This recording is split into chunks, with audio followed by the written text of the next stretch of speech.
तो आज हम बात करने वाले हैं दिग अनुपात और दिग कोसाइन कैसे ज्ञात किए जाते हैं। जैसा कि आपके पास में अगर क्वेश्चन 3-4 प्रकार से पूछ सकता है। जैसे नंबर 1, अगर आपके पास में क्वेश्चन में दिया हो सदिश, क्या दे रखा हो, सदिश दे रखा हो, तो आप दिग अनुपात और दिग कोसाइन कैसे ज्ञात करोगे। या फिर आपके पास दे सकता है वो कोण दे दे, अल्फा बीटा और गामा के मान दे दिए जाए, तो आप दिग अनुपात कैसे ज्ञात करोगे। या फिर आपके पास में कोई बिंदु दे दे, बिंदु आपके पास कुछ भी हो सकता है, ए बी सी, या फिर आपके पास में दो बिंदु दे दे, कितने बिंदु, दो बिंदु दे दिए जाए, दो बिंदु जैसे x1 y1 और z1, x2 y2 और z2। इस प्रकार से आपके पास में दो बिंदु दिए हो, तो आप दिग अनुपात कैसे ज्ञात करोगे या दिग कोसाइन कैसे ज्ञात करोगे। या फिर आपके पास में एक बिंदु दिया हो, सिंगल ए बी सी, इस प्रकार से एक बिंदु दे रखा हो और आपसे कहा जाए कि दिग अनुपात या दिग कोसाइन ज्ञात कीजिए। या फिर आपके पास में अल्फा बीटा गामा के मान दे दे और आपसे कहा जाए कि दिग कोसाइन ज्ञात कीजिए, तो कैसे ज्ञात करोगे। या आपके पास बोल दिया जाए सदिश दे रखा है क्वेश्चन में और कहा जाए कि दिग अनुपात ज्ञात कीजिए या दिग कोसाइन ज्ञात कीजिए, तो कैसे ज्ञात करोगे। तो अपने पास कुल 4 प्रकार के क्वेश्चन हो गए। सदिश दे रखा हो तब, कोण दे रखा हो तब, बिंदु दे रखा हो या दो बिंदु दे रखे हो। तो आज हम इस वीडियो में बात करने वाले केवल सदिश अगर दे रखा है क्वेश्चन में, तो दिग अनुपात और दिग कोसाइन के मान कैसे ज्ञात करें। माना सदिश P बराबर AI plus BJ plus CK, ये हमने सदिश मान लिया, ठीक है। अब हमें ज्ञात करना है यहाँ पर दिग अनुपात और दिग कोसाइन। तो चलो स्टार्ट करते हैं। सबसे पहले बात करते हैं अपन दिग अनुपात की। किसकी बात करते हैं बच्चों, दिग अनुपात की। दिग अनुपात अगर सदिश दिया हो तो कैसे ज्ञात किए जाते हैं। तो यहाँ पर अपने पास P सदिश दिया है AI BJ प्लस CK। तो ध्यान से देखना, यहाँ पर A B C जो दिख रहे हैं ना आपको, ये इस सदिश की क्या है, अदिश राशियां है। क्या है बच्चों, अदिश राशियां। तो A B C जो है ना, यही होते हैं अपने पास दिग अनुपात। क्या होते हैं, दिग अनुपात। तो आपको समझ में आ गया होगा, जो P सदिश दिया अपने पास AI plus BJ plus CK, तो इसमें A B C जो लिख रखे हैं ना, वही है अपने पास दिग अनुपात। फॉर एग्जाम्पल अपन समझ सकते हैं कि अगर आपके पास P सदिश कुछ भी दे रखा हो, जैसे 2I plus 3J minus 4K।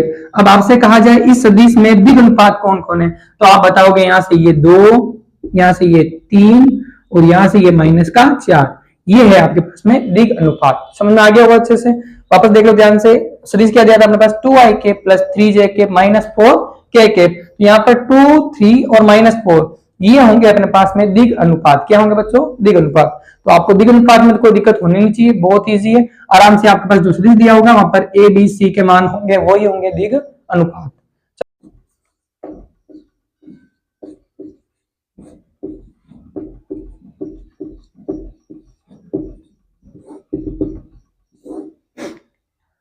हाँ, ये सबसे पहले आपको दिग कोसाइन पता होना चाहिए। दिग कोसाइन होते हैं L M और N, ये होते हैं अपने पास में दिग कोसाइन। क्या होता है बच्चों, दिग कोसाइन। तो दिग कोसाइन ज्ञात करने के लिए आपको अगर सदिश दिया है ना, तो दिग कोसाइन ज्ञात करोगे तो आपको सबसे पहला काम करना है, जो सदिश दे रखा है उसका मात्रक सदिश ज्ञात करना है। क्या ज्ञात करना है बच्चों, मात्रक सदिश। तो हमें एक लाइन अच्छे से याद रखनी है, सदिश का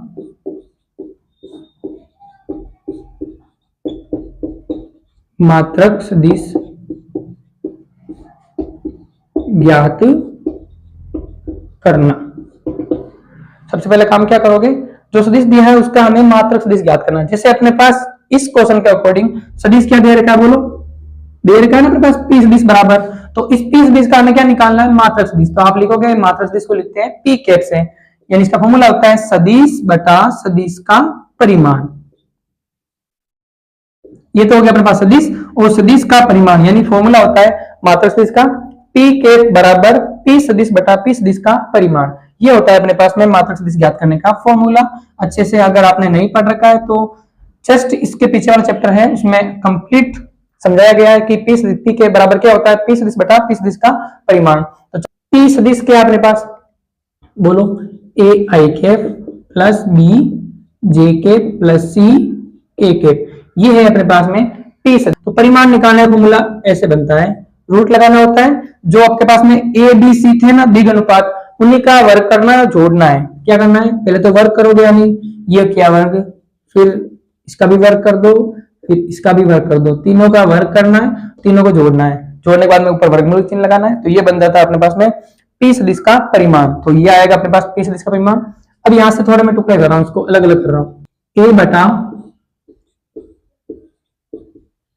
a का स्क्वायर प्लस b का स्क्वायर प्लस c का स्क्वायर और आगे लिखोगे i कैप।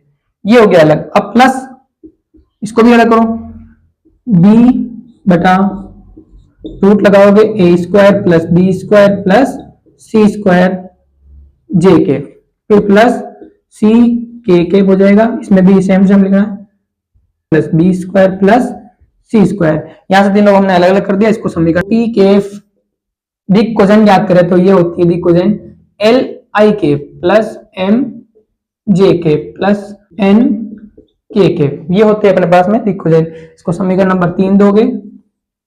अब थोड़ा ध्यान से देखना, समीकरण 2 व समीकरण 3 को अगर देखोगे, तुलना करोगे तो देखो ये वाला इसके बराबर है और ये वाला यहां पर m के बराबर है और ये वाला यहां पर n के बराबर है। समझ में आ गया होगा अच्छे से। तुलना करोगे तो देखो बताओ, तो अपने पास l बराबर कितना आएगा, l बराबर आएगा a बटा root A square plus B square plus C square. ये आएगा अपने पास में l और उसका में अपने पास में m क्या आएगा, b बटा root A square plus B square plus C square. और इसी प्रकार n बराबर आ जाएगा आपके पास में c बटा A square plus B square plus C square. और इन तीनों में आपको प्लस माइनस लगाना होता है। क्या करना होता है, प्लस माइनस प्लस माइनस। तो l बराबर क्या आया बोलो, जब सदिश दिया है तो a प्लस माइनस a बटा root A square plus B square plus C square. m बराबर क्या है अपने पास, प्लस माइनस b बटा root A square plus B square plus C square. इसी प्रकार अपने पास में n बराबर प्लस माइनस c बटा root A square plus B square plus C square. तो इस प्रकार से l m n के मान आसानी से निकाल सकते हैं। हाँ, तो अब हम एक एग्जांपल लेके समझते हैं कि दिग अनुपात और दिग कोसाइन कैसे ज्ञात करते हैं। जैसे अपन ने कोई p सदिश लिया, p सदिश बराबर i के प्लस 2j के माइनस 3k के, ये अपने पास सदिश दिया है और कहा गया है कि दिग अनुपात और दिग कोसाइन के मान ज्ञात कीजिए। तो नंबर 1 अपन बात करते हैं दिग अनुपात की। बताओ दिग अनुपात अपने पास क्या होता है, यहाँ पे पता है आपको a b c यही होता है दिग अनुपात। तो यहाँ से a का मान कितना है, यानी कुछ नहीं है, तो यहाँ पर कितना होगा 1। दिग अनुपात एक तो हो गया 1, यानी a बराबर कितना होगा 1, b बराबर कितना होगा, देखो ध्यान से तुलना करोगे तो b बराबर मिलेगा आपको 2 और c बराबर क्या हो जाएगा, c बराबर हो जाएगा आपके में माइनस का 3। ये होते हैं दिग अनुपात, यानी 1 2 माइनस 3। यहां से अपने पास ये दिग अनुपात आ गए। अब आपको ज्ञात करना है दिग कोसाइन। क्या ज्ञात करना है बच्चों, दिग कोसाइन, कोसाइन या कोज्या बोलते हैं इनको। हाँ, दिग कोसाइन क्या होते हैं, एल एम और एन। प्लस माइनस ए बटा root A square plus B square plus C square. तो अब यहां से बताओ मुझे a का मान कितना है, 1 बटा a का मान 1 है, b का मान 2 है, c का मान कितना है 3। बताओ 1 का स्क्वायर 1 होता है प्लस b का स्क्वायर, इन b का मान कितना 2, 2 का स्क्वायर कितना होता है 4, फिर माइनस 3 का स्क्वायर कितना होता है, माइनस 3 का स्क्वायर प्लस के 9 ही होता है। 9 और 4 13 और 1 14, यानी अपने पास आंसर आ गया 1 बटा रूट 14। ये हो गया अपने पास में किसका मान, एल का मान आ गया। अब इसी प्रकार से आप आराम से निकाल सकते हो b प्लस माइनस बी बटा root A square plus B square plus C square. बताओ b का मान कितना है 2, ये तो हो गया b का मान। अब जो नीचे वाला है सेम ही है, तो यहाँ पर कितना आएगा सीधा रूट 14 आएगा। ये हो गया पास में m का मान। इसी प्रकार प्लस माइनस सी बटा root A square plus B square plus C square. तो बताओ c का मान कितना है -3 और बटा वाला सेम रहेगा, तो -3 बटा रूट के 14। तो यहां से अपने पास में लिख सकते हैं कि अतः दिग कोसाइन एल एम एन क्रमशः,